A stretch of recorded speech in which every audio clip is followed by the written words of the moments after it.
So I was, when I took my first listen, I was amazed by it, and I think I don't know if it was just me, but I picked up kind of a Hitchcock Herman vibe to the music. Was there any influences that you or Duncan, wanted to take inspiration from, or?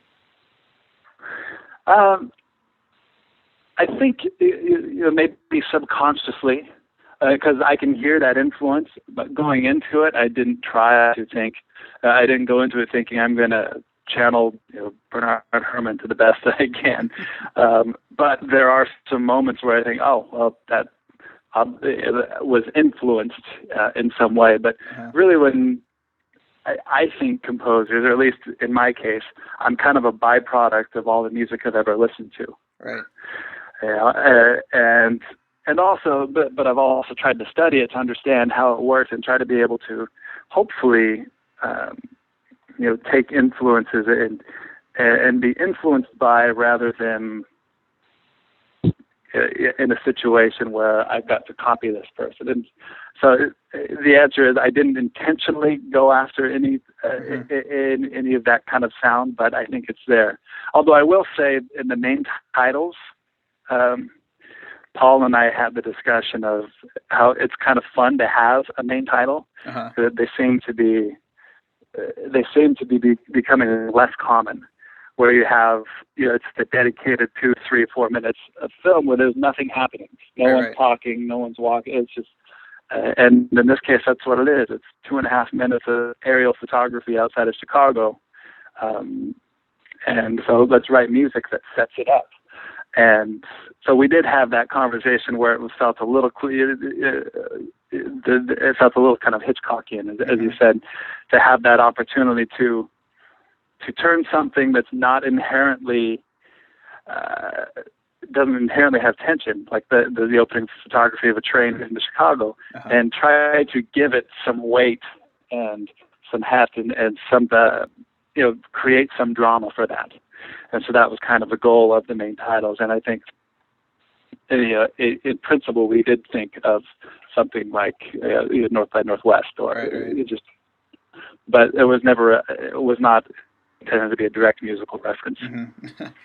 So when you're writing, to picture or into to the film overall, what's more important to you when you're writing? Is it plot or character?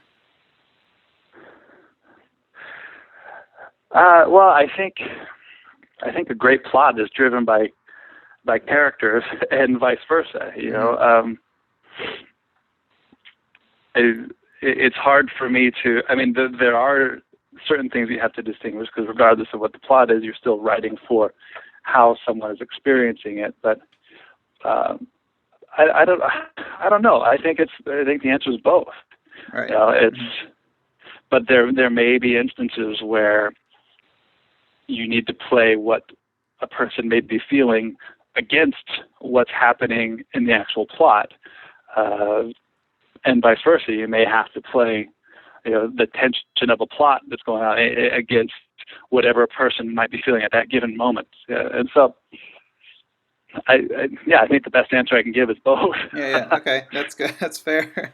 Um, what I loved about the score is how you're able to balance, I think, suspense and I guess more sweeping, emotionally driven cues. What do you find is the hardest emotion to convey through music?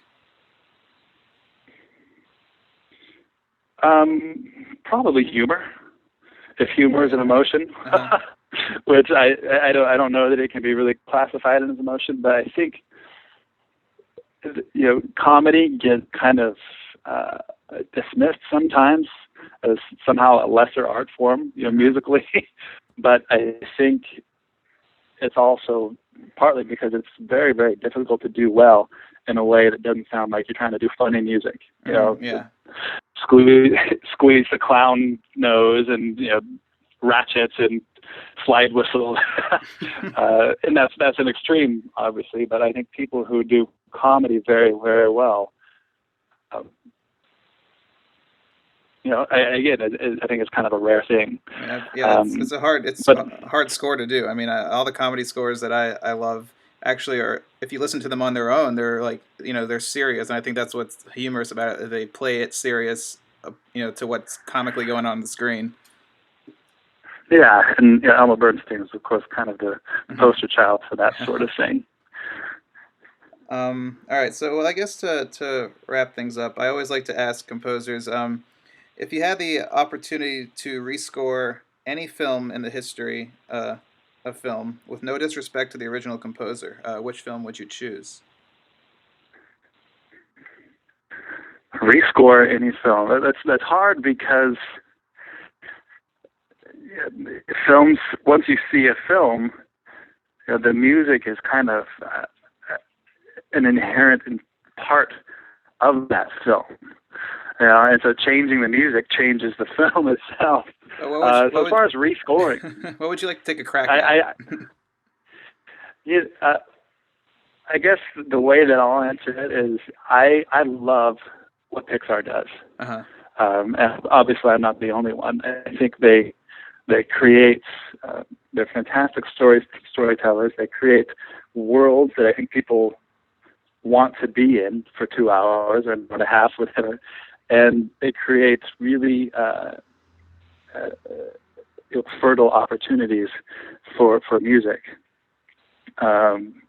Something like Finding Nemo, I think, would be really, really fun. But I think Tom Newman, who did such a fantastic job at that, I would never say, boy, I'd love to go back and try that again. Same thing with something like, I think any of those movies, I would be thrilled to have an opportunity to do. It's a good Which I'm choice. sure, I'm not the only composer who would feel that I'm way. sure, yeah. Well, I guess that's all I have, but thanks so much for your time. It was a real pleasure. Sure, glad to do it. Hmm.